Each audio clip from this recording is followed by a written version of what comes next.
All right, good afternoon. It is June the 17th, 2024. We are going to attempt to root an unknown mulberry tree. I'll show you the leaf. I don't know if it'll get in focus or not. Yeah. We know it's a mulberry tree because it had mulberries on it.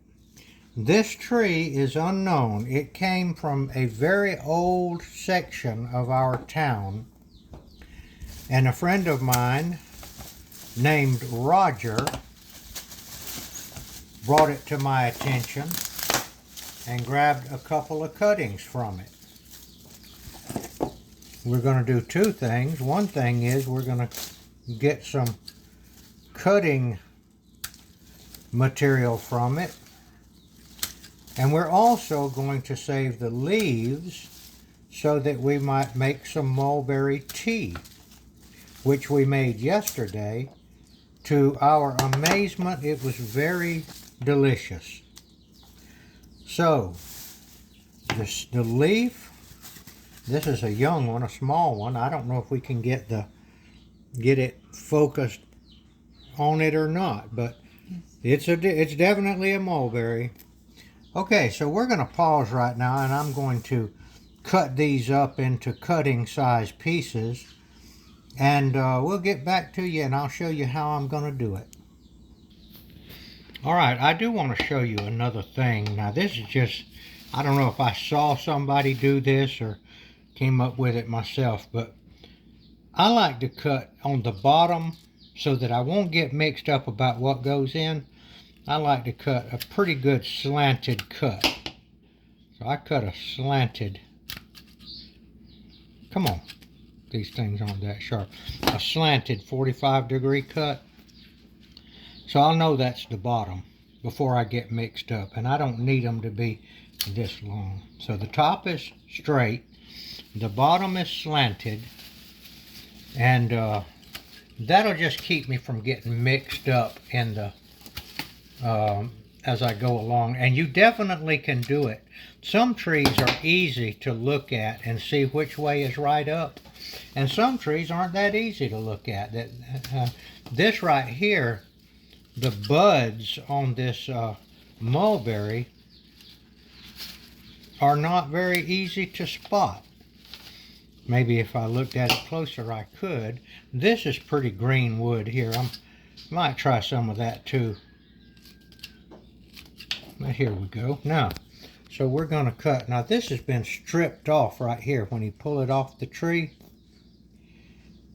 Now, I don't know if that'll make any difference or not, but I'll still try to root it. Slanted cut, straight cut.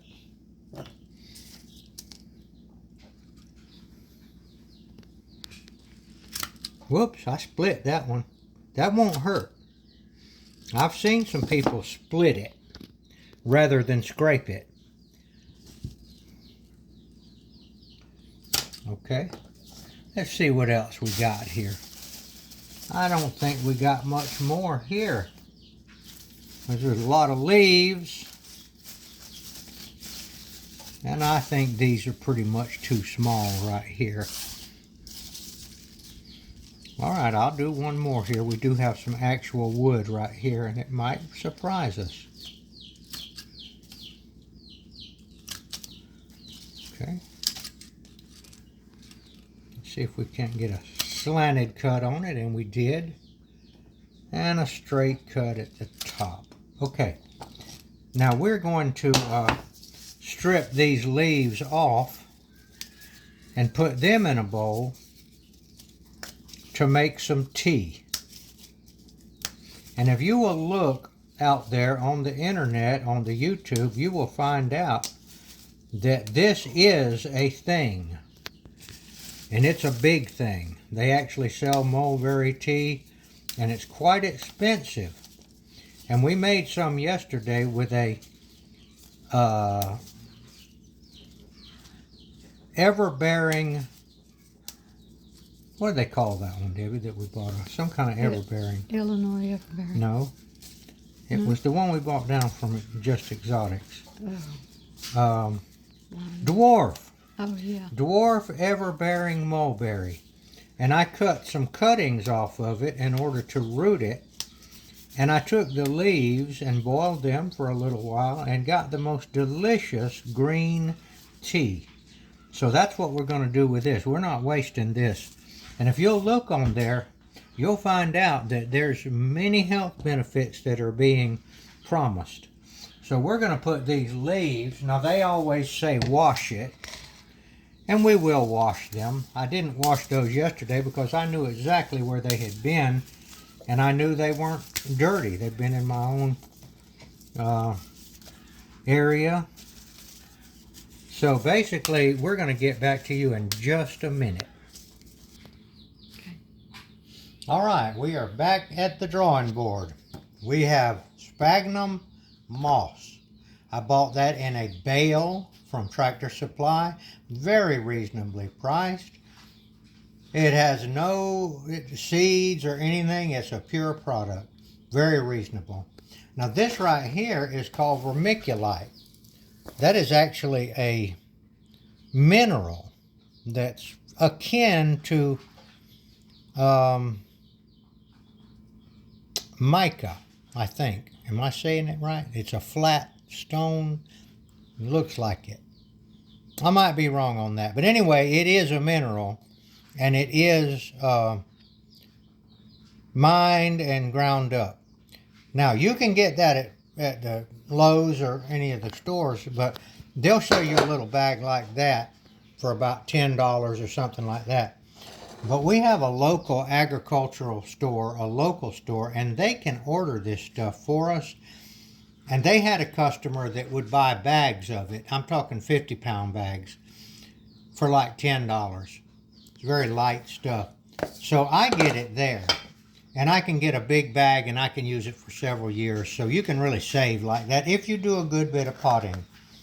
This stuff here aerates and holds moisture, and that's 3/4 of a can of it.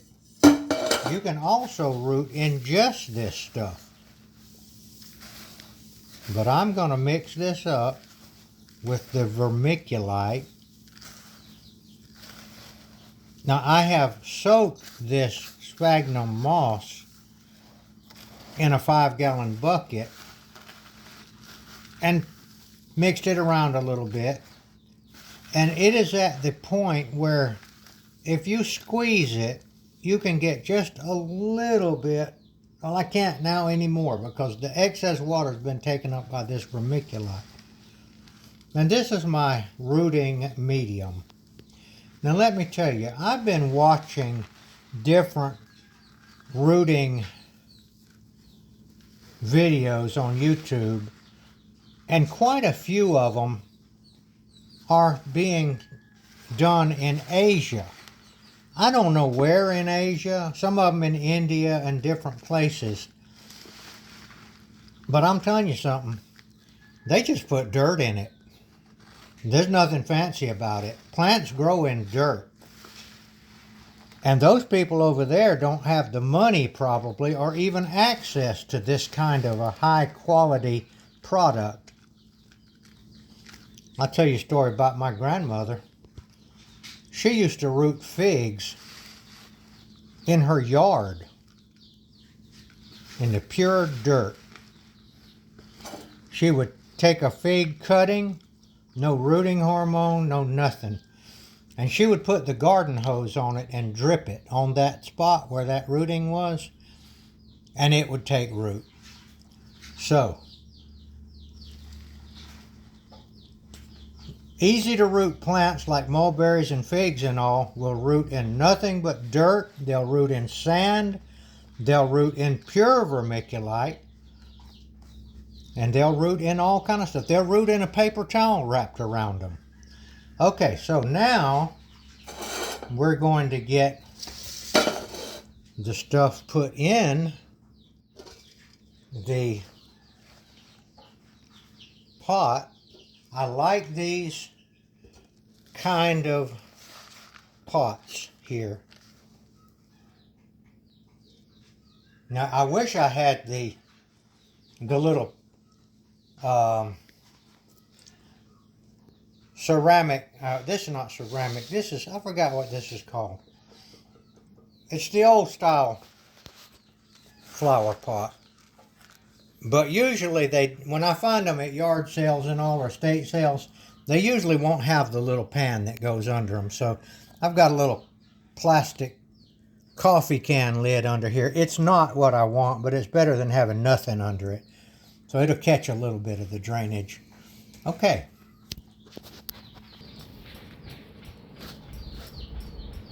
All right, we are going, now look, you don't have to use all this stuff, but I happen to have this stuff here called Parafilm M.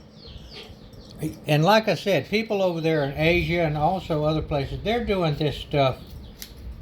This has a paper on it. And I'm going to use some of this on some of these cuttings to keep them. I'm soaking it in water, by the way. I've been soaking it about 10 minutes. I don't guess it'll hurt.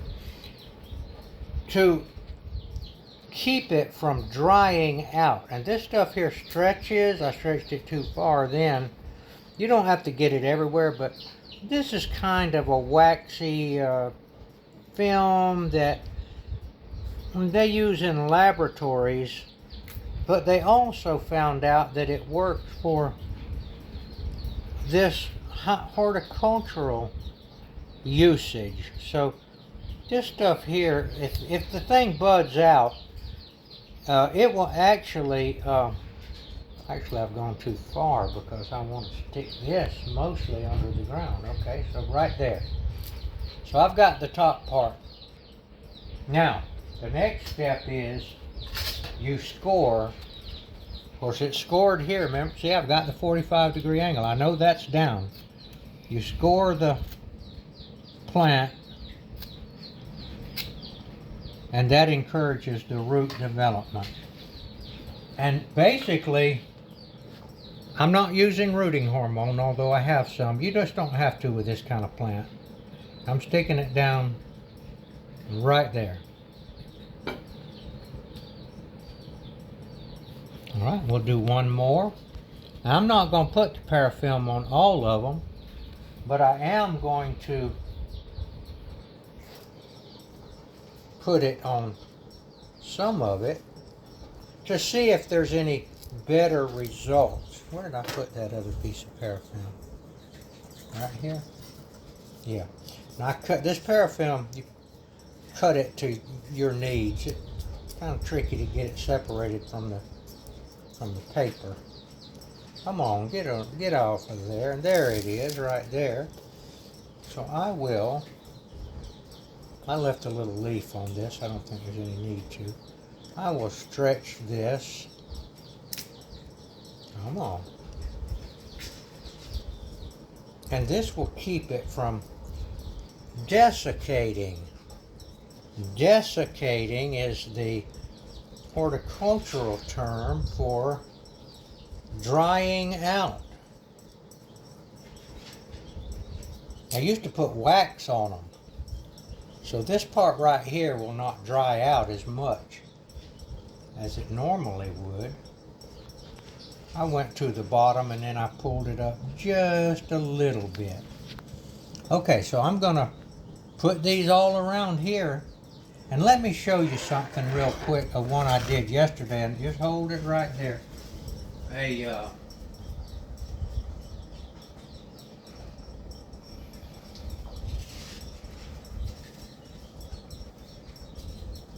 me show you this. This one is the one I did a couple of days ago. And this is a dwarf ever-bearing mulberry cutting from whence we got the tea. And this is a peanut butter jar. That is Peter Pan right there. Very good for rooting. And I used the same sort of stuff. Stuck it down in there. I actually did leave a piece of a leaf on each one of these.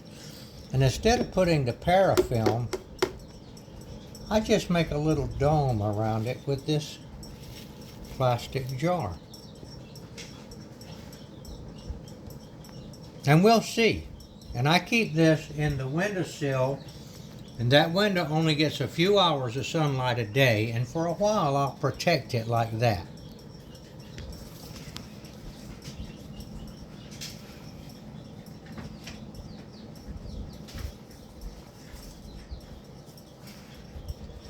Okay, so I'm going to continue sticking this in here, some with parafilm and some without. And I don't have a way to cover this one. But I saw a lady down in Florida the other day on a YouTube video, and she just sticks them out in the yard. And they take root. This plant, from what I've read, is one of the easiest to root plants that is out there. Now I want to give, before I stop here, honorable mention to the creator of the universe.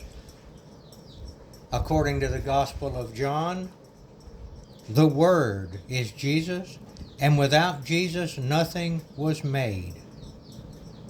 He made this miracle here, that you could stick this stick in the ground and make a wonderful fruit tree.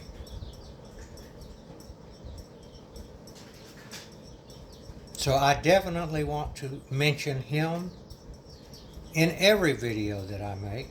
And I might also suggest to any of you out there that might be having thoughts about your eternal destiny, that Jesus Christ said these words: I am the way, I am the truth, and I am the life.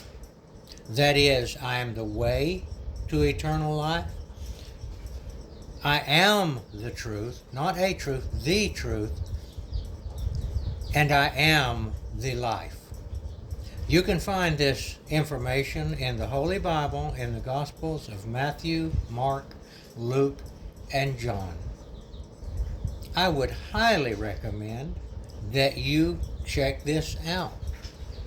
If your life is not going according to what you think that it would or should, we're not getting any younger. And that is my video, and I will try to update you on this. And God willing, these things will root, and I will have some clones of the mulberry tree that is from an unknown origin in a overgrown part. It was almost a overgrown lot. All right, this is Gardener Israel signing off.